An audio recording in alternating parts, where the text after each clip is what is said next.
Hi friends, మా madam ఆ సామాన్ అయితే తీసుకున్నాం. ఆ సామాన్ అంటే నాకు కూడా తెలియదు. షాప్కి అయితే పోయి ఫోన్ అయితే చేయమనింది. నేనైతే బయలుదేరాను. షాప్కి వెళ్లే దారిలో అయితే ట్రాఫిక్ అయితే ఫుల్ గా ఉంది.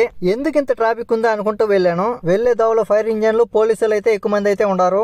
ఓరి ఓరి ఓరి ఓరి ఓరి ఓరే మా మేడంకి కావాల్సిన షాప్కే ఫైర్ అంటుకుంటుందబ్బా. పోలీసులు అక్కడికైతే నన్ను అయితే వెళ్ళనివ్వలేదు. వేరే దవ్వకుండా అయితే వెళ్ళమన్నారు. వెంటనే మా మేడంకి అయితే ఫోన్ చేశాను. మేడం, మీకు కావాల్సిన షాప్కి ఫైర్ అంటుకుంది మేడం అని చెప్పి అన్నాను. మా మేడం షాక్ అయ్యి నిజంగానా అనింది. నిజమే మేడం అని చెప్పి అన్నాను. సరే సరే ఆ సామాన్ అయితే వద్దులే, బట్టల షాప్కి అయితే వెళ్ళమనింది. ఆ షాప్ పేరు అయితే నర్సరీ. అది అక్కడైతే స్పోర్ట్స్ డ్రెస్సులు, స్కూల్ యూనిఫామ్లు అయితే ఉంటాయి. నేను అక్కడికైతే బయలుదేరాను. దోవంతా ఫుల్ ట్రాఫిక్ ఉంది. అక్కడి నుంచి బయటకు నాటికి అర్ధగంట అయితే పట్టింది. అలాగైతే నేను నర్సరీ అయితే వచ్చేసాను. బండి పార్క్ చేసి లోపలికైతే వచ్చాను.